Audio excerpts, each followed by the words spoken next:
भारत के चुनावों में एक बड़ा समीकरण जाति को लेकर बैठाए जाने की बात आम हो गई है और कोई ऐसा चुनाव नहीं जाता जिसमें जाति का जिक्र न हो। इसी साल बंगाल में चुनाव हुआ, विधानसभा चुनाव, जिसमें ममता बनर्जी की जाति और उनके गोत्र की खूब चर्चा हुई। उनको कहते सुना गया कि मैं हिंदू घर की बेटी, मुझे सभी मंत्र आते हैं। तो अब एक सवाल ये है कि क्यों ममता बनर्जी की जाति को लेकर बवाल होता रहा है और क्या है ममता बनर्जी की जाति। चलिए इस बारे में बात करते हैं, लेकिन उससे पहले अगर आपने हमारा चैनल अभी तक सब्सक्राइब नहीं किया है तो जल्द कर लें, बेल आइकॉन दबाना बिल्कुल न भूलें।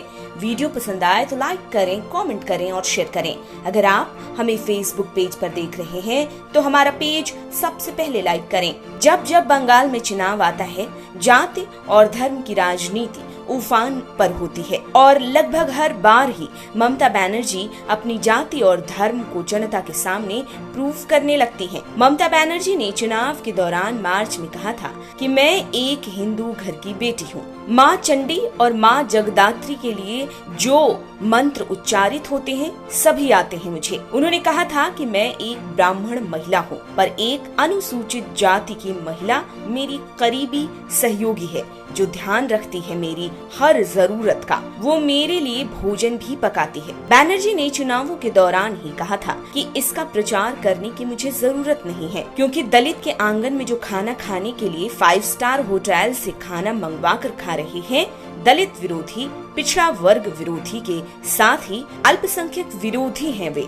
पश्चिम बंगाल में विधानसभा चुनाव को लेकर एक जनसभा में ममता बनर्जी ने अपने गोत्र तक का नाम बता डाला था। उन्होंने खुद को शांडिल्य यानी कि ब्राह्मण बताया था और फिर बीजेपी के कद्दावर नेताओं ने तब उन पर आरोप लगाया था वोट बैंक की राजनीति करने का। पश्चिम बंगाल के दूसरे चरण के मतदान से पहले बनर्जी के गोत्र कार्ड पर हर तरफ चर्चा हुई और फिर सवाल उठने लगे कि कभी जय श्री राम के उद्घोष पर नाराज होती रही ममता बनर्जी की राजनीति का इस बार का झुकाव हिंदुत्व की ओर क्यों है। खैर, तब ये सवाल जोरों पर था और जाति गोत्र का विवाद भी अपने एक अलग लेवल पर था।